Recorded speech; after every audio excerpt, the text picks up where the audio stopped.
Good morning my dear friends, আমি অর্জুন। তোমরা দেখছো তোমাদের প্রিয় চ্যানেল লার্ন উইথ মি।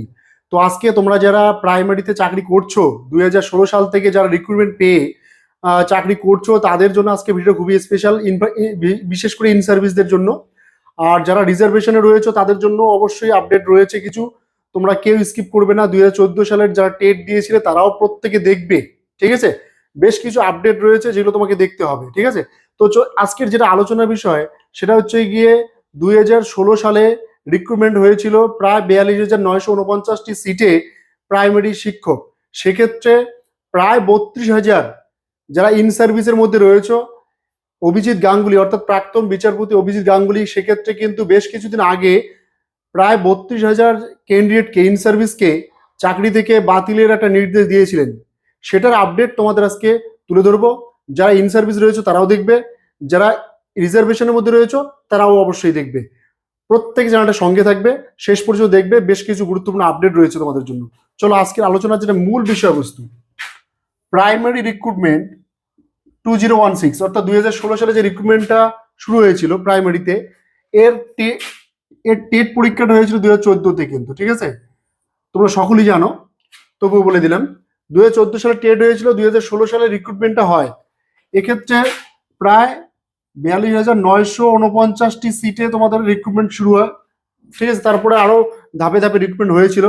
সেক্ষেত্রে কি হারে দুর্নীতি হয়েছিল এর তো বলা মানেই লজ্জার ব্যাপার। তোমরা সকলেই কম বেশি জানো, পশ্চিমবঙ্গে যারা রয়েছে তোমরা প্রত্যেকেই জানো। যারা ওই সময় তোমার রিক্রুটমেন্টটা করেছিল তাদের অনেকেই এখন জেল হেফাজতে রয়েছে। তো বুঝতেই পারছো যে কি পরিমাণ দুর্নীতি হয়েছে। সেক্ষেত্রে যেটা অভিজিৎ গাঙ্গুলি, আমাদের প্রাক্তন বিচারপতি অভিজিৎ গাঙ্গুলি রায় দিয়েছিলেন প্রায় 32,000 ক্যান্ডিডেটকে অর্থাৎ ইন সার্ভিসকে চাকরি থেকে বরখাস্ত করার। তো সেটার মামলা বেশ কিছুদিন থেকে চলছে। এটার আপডেট যেটা নিউজ রয়েছে সেটা তোমাদের আজকে জানাবো, ঠিক আছে? চলো প্রথমে বলে দেই যে আমাদের যে জাস্টিস, প্রাক্তন জাস্টিস অভিজিৎ গাঙ্গুলি, তিনি সিঙ্গেল বেঞ্চ থেকে অর্ডার দিয়েছিলেন যে 32,000 ইন সার্ভিস প্রাইমারি টিচারকে কি করতে হবে, ক্যান্সেল করতে হবে। তার পিছনে প্রচুর কারণ তিনি লক্ষ্য করেছিলেন এবং তার অনেক প্রমাণও পেয়েছিলেন যে কি কি জন্য এই 32,000কে ক্যান্সেল করা হবে। সেগুলো আমি পরে আসছি। এই 32,000 কিন্তু এই 42,949-এর মধ্যে রয়েছে, ঠিক আছে? এবার এই যে রায়টা দিল, এই রায়টা পরবর্তী সময়ে ডিভিশন বেঞ্চে যায়। সেখানে ছিল বিচারপতি সুব্রত তালুকদার। তিনিও প্রায় একই রকমের রায় দিয়েছিলেন। তিনি বলেন যে প্যানেলটাকে পাবলিশ করতে হবে, সর্বসম্মুখে নিয়ে আসতে হবে যে প্যানেলের রিক্রুটমেন্টটা হয়েছিল। তারপর হচ্ছে এটাও বলেন যে রিপ্যানেল করতে হবে এবং একটা নির্দিষ্ট সময় বেঁধে দেন, 3 মাসের মধ্যে তোমাদের রিপ্যানেল করতে হবে, ঠিক আছে? এটা তিনি নির্দেশ দেন সুব্রত তালুকদারের বেঞ্চ থেকে। এরপরে এই কেসটা আবার চলে যায়, কারণ প্রাথমিক শিক্ষা পর্ষদ এখানে থেমে থাকবে না, যতদূর যাওয়া যায়। তিনি চলে যান সুপ্রিম কোর্টে। সুপ্রিম কোর্ট কি করে? সুপ্রিম কোর্ট একটা স্পেশাল বেঞ্চ তৈরি করে এবং সেই বেঞ্চের যারা জাজ হিসেবে ছিল তাদেরকে পাঠায় ডিভিশন বেঞ্চে, পুরো ব্যাপারটাকে ডিভিশন বেঞ্চে অবজার্ভ করতে, সেখান থেকে রায়দান করতে।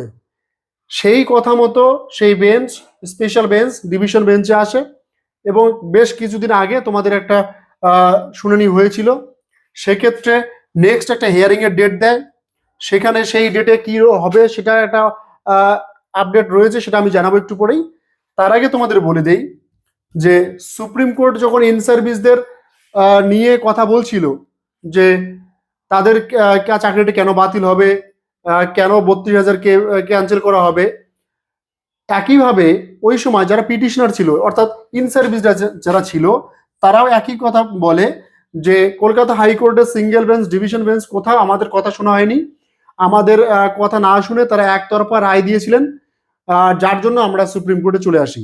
তো তাদের কথা মতোই কিন্তু সেইখানে সেই সুপ্রিম কোর্ট তখন একটা স্পেশাল বেঞ্চ তৈরি করে, সেখান থেকে সেই তাদেরকে পাঠিয়ে দেয় ডিভিশন বেঞ্চে কলকাতায়। আর সেখান থেকেই কিন্তু শুনানিটা চলছে আপাতত। এবার কি হয়, সেই সময়টা যে কেসটা চলছিল ওই সময় কেসটা পরে যখন চলে আসে কলকাতা ডিভিশন বেঞ্চে, তখন সেখানে বিচারপতি ছিলেন হচ্ছে সৌমেন সেন। এই সৌমেন সেনের সঙ্গে আমাদের প্রাক্তন বিচারপতি অভিজিৎ গাঙ্গুলির একটি মতানৈক্য হয়ে যায়। এই মতানৈক্যের ফলে সেই কেসটা পরবর্তী সময়ে চলে যায় তপব্রত চক্রবর্তী স্যারের বেঞ্চে। তপব্রত চক্রবর্তী স্যারের বেঞ্চে চলে যায়। এবার সেখানে যেহেতু এই তপব্রত চক্রবর্তী বিচারপতি তিনি পুরো ব্যাপারটা ভালো করে শুনলেন, যেহেতু তিনি নতুন ব্যাপারটা নিয়ে তার কাছে নতুন চলে গেছে কেসটা, পুরো ঘটনাটা শোনার পর তিনি যেটা অবজার্ভ করলেন, তিনি যেটা লক্ষ্য করলেন, সেটা দেখলেন তিনি যে এই যে নিয়োগটা 32,000-এর নিয়োগটা, সেখানে কি হারে গরমিল ছিল, কি হারে দুর্নীতি ছিল। সেক্ষেত্রে তিনি দেখতে পেয়েছিলেন যে অ্যাকচুয়ালি 2016 সালে যখন রিক্রুটমেন্টটা শুরু হয়, তখন সেখানে একটা গেজেটে বলা ছিল যে এই রিক্রুটমেন্টে একটা স্পেশাল বেঞ্চ তৈরি করা হবে, বিশেষজ্ঞ বেঞ্চ তৈরি করা হবে, সেই বেঞ্চ রিক্রুটমেন্টটা পুরোটা অবজার্ভ করবে। ঠিক আছে, সেক্ষেত্রে সেই স্পেশাল বেঞ্চ বা স্পেশাল কমিটি যেটা বলি, সেটা তৈরি হয়নি। কেন তৈরি হয়নি? তারা তাদের সুবিধার্থে তৈরি করেনি।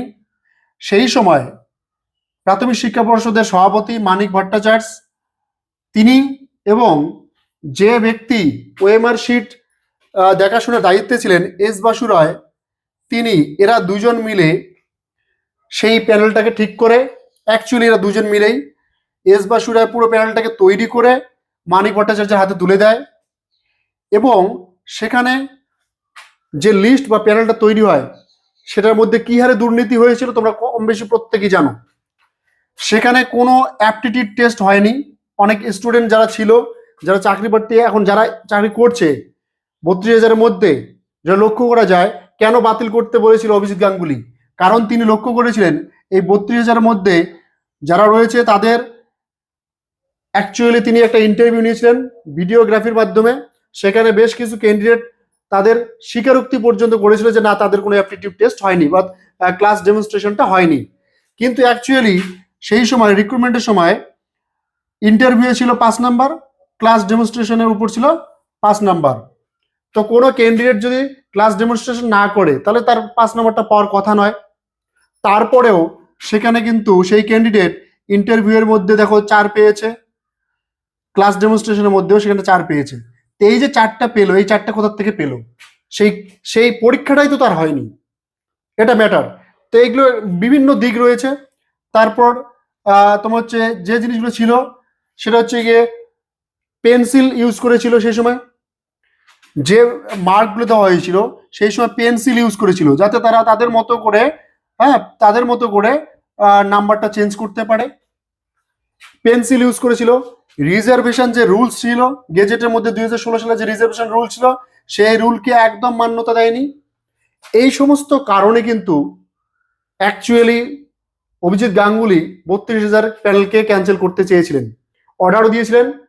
এখন অপেক্ষা করার সময়, যারা রিজার্ভেশনের মধ্যে রয়েছে তাদের হয়তো ভালো সময় আসতে চলেছে, আর যারা ইন সার্ভিসের মধ্যে রয়েছে 32,000, তাদের হয়তো কপাল খারাপ হতেও পারে, বলবো না। কারণ হচ্ছে কি, আমাদের নেক্সট হিয়ারিং এর ডেট রয়েছে 23 তারিখ, এপ্রিল মাসের 23 তারিখ।